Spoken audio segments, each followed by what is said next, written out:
Okay, hello, this is a video on making a carrying charge analysis for renewable. I just want to talk about a couple of things. I'm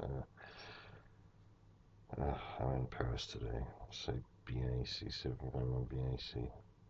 I'm very sad to be leaving, so I'm a little down. I shouldn't be wasting time in Paris making a video, but I am. And again, if you really want to learn this stuff, I just had a kind of course in independent power, and it really works much better if you see the whole thing. Now, what we're going to do on this one is study the carrying charge rates and how the carrying charge rates affect the cost of electricity. So in solar projects, since so much of the cost is carrying charges, slight changes in the way the debt is issued or slight changes in the rate of return that's required for the IRR on the equity can have a dramatic effect on the cost of the projects. Now, the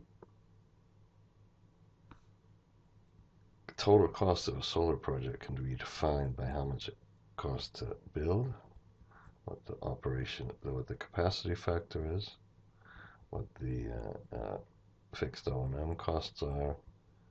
Here's the fixed O&M cost per year and per month. Now, they're very basic equations. If you want to convert the capital cost to cost per kilowatt per year, you just have to take that capital cost and you have to divide it by and multiply it by the carrying charge rate. You put the capacity factor in, and then you have to convert a year to an hour. 365 days times 24 hours is 8,760. So of course that's the famous number in electricity. It should be 8,766 because of the leap year. You take the fixed O&M costs, which most of the costs are solar, cleaning off the panels and everything else, and then you can convert that into amount per hour. Now, the whole cost depends on how many hours of sunlight you have. In London, you have not much. In Saudi Arabia, you'd have a whole lot more. There are a whole lot of other factors, which we've talked about, but you can summarize the cost of electricity.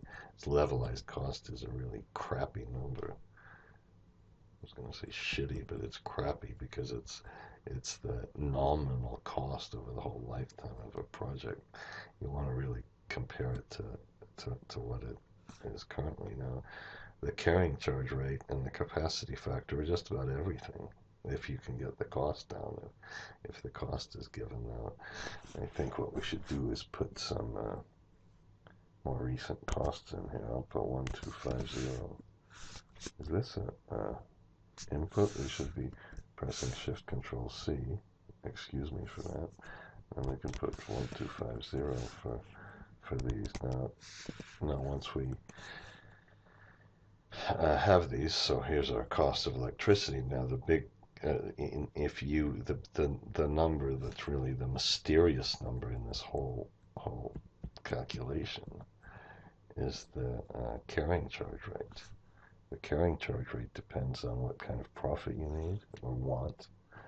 Here's the profit.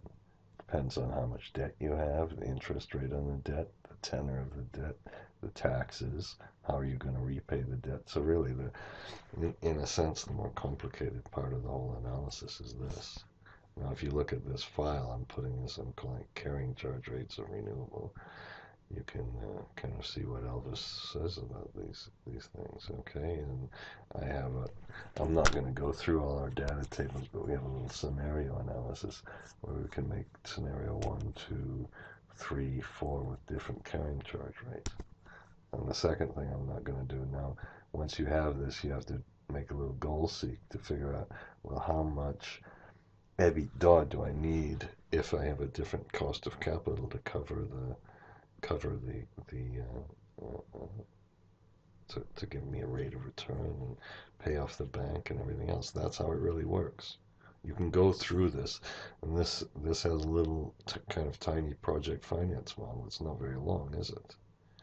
But in this project finance model, there's a goal seek to find out what kind of EBITDA do we need if we have a different cost of capital. Now, in our scenario case, which is the best case, we only need 7.3% cost of capital. Now, that's a real number, not a very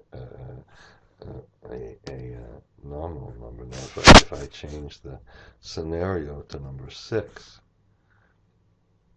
and put this in, then what happens to our, no, there are too many data tables in this whole damn thing. The cost of capital goes way up. Now I'm going to go and put my formulas to automatic. Okay, so we have, remember scenario 1, if we put scenario 1 in here, we have a carrying charge rate of 7%, and the cost of electricity from a project in Saudi Arabia is 55. London is still expensive, 110. If we put in the worst case scenario with higher IRRs, lower debt, higher interest rates, different repayment structures, and everything else, then our carrying charge rate goes to 15%, and the cost doubled for Saudi Arabia, and the cost went up. Now, what I should do also, let's just do this. If we put add-ins, we should really tell you where the carrying charge rate is coming from. And this, I didn't. This is before I have a thing before I fixed my little macro. But I guess it's this is really embarrassing a little bit, because this is so much better in the new version of the generic macro file. Okay, but I'll let it go. Just a minute.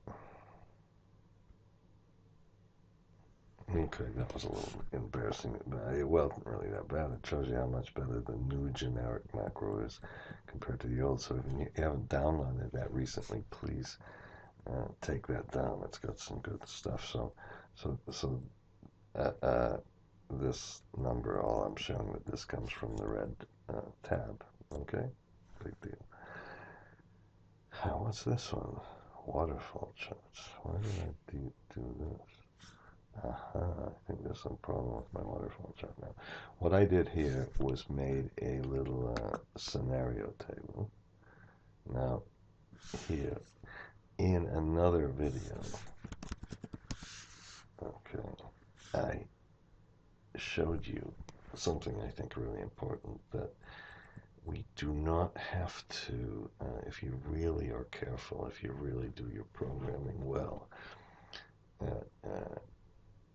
you don't have to do a goal seek with all this stuff. You can make a dynamic goal seek. I think that's really the way to do this. But this data table says take all of these numbers here, and let's put the different scenarios, these scenarios 1 to 6. So the way the data table works is just goes through a loop, and it says, look, let's just go for rate. Start at the beginning, go to the end, change the code number, make our goal seek, put the outputs for the London in 1, put the outputs for the Saudi in 1, London 2. So I just changed the cost.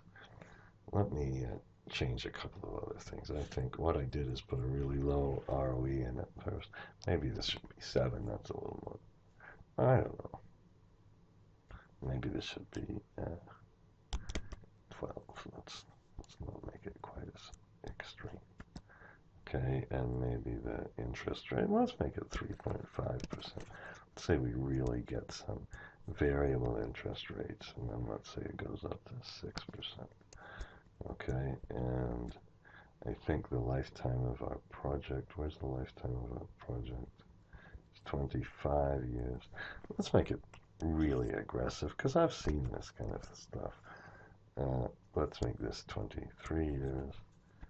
Okay, and then the income tax rate. Well, I'm going to make this a U.S. income tax rate of about 40% when we combine the federal and state U.S.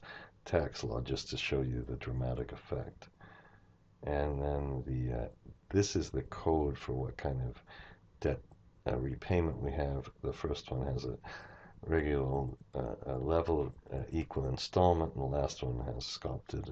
Sculpted should have been, no, rather, the first one has sculpted, the last one has level repayment.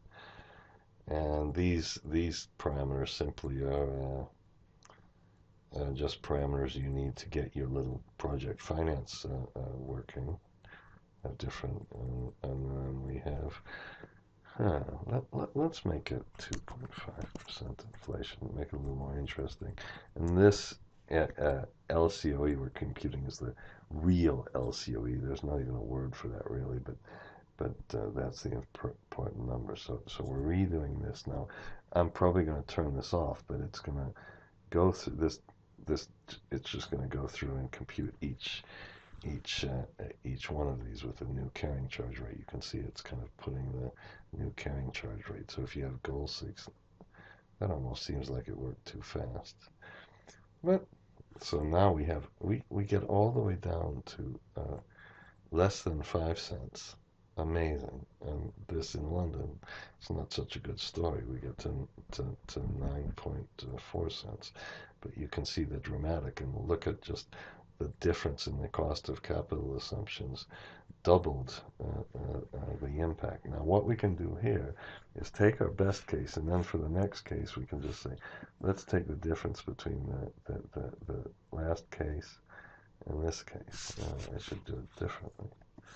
Okay, no, I did it right. This is how much it goes up, and then we shift down, Control D, do the same thing on here, take the best case, take this one minus this one. Now, what I did then is, I'm just going to tell you what I did. I went to the scenario sheets, oops, and I went to the chapter number 1. You can go to scenarios, and you can go to the waterfall graph, and you can get this waterfall chart. Now, when you do that, okay, it just opens and says, well, press Shift Control V to do this. Now, I'm going to, I have a bunch of these waterfall charts at the end. I think I'm going to just delete them all, okay? So, I'm not going to do that. I'm just going to make a new one. I'm just going to make a new one because I did some editing on the other one. I think it's worth keeping. So what you do there, you just take and you select this whole area. You have to put a little blank for the worst case. You could put intermediate cases, and then you press Shift Control V. Oops, shit. No. What happened here? Just a minute. Okay, just a minute. That never happened before. Okay, well, after I modified my waterfall chart, you have to delete the prior ones before you start the range names. The whole thing works with range names. I pressed Control F3 to start this. Before I show you, I'm going to... Okay, my problem was I had another file of it. So once you have this, now I think it's stated in terms of USD or something. I don't think I put an option for USD here. And we can delete earlier graphs. That might be helpful in this case. We can hide this sheet that has all the data. I don't want 3D. Include this in the x-axis. If we want to include, why don't we include borders? And then I think we might want it a little bit closer. So this does this. Oh, maybe, yeah, this is this, and then you press on make the graph, and then you'll get your thing. Now, after that, you can change the title. It says we're going from 46 to 94. You can make the labels bigger, mess around with it however you however you want. Okay, apparently I had some other macro open in another file that messed it up, and I have to look into this one. But that's how you can do a little bit of scenario analysis and make the chart. Now, if you then wanted to change a couple of assumptions, let's say we want to make this I don't know, 6%, and this 13%, shift control R, we would go run the table, and the good news about this whole thing is what is that? It goes in the back here. Oops. You know, why did I have negative 2.77 there? But the whole thing changes. The whole thing changes. Just a second. That looks funny, but you don't have to redo this. I don't know why the repayment went negative in there. That's bizarre. Okay, but I'm not going to worry about that right now. I just wanted to show you that the whole thing changes. In fact, because it went negative, actually, you'd have to press Shift Control V again.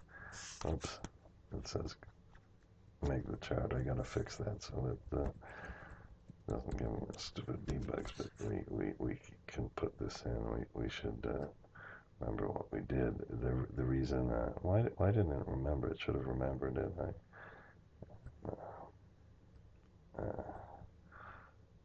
I think that's enough. Okay. Then we have a negative.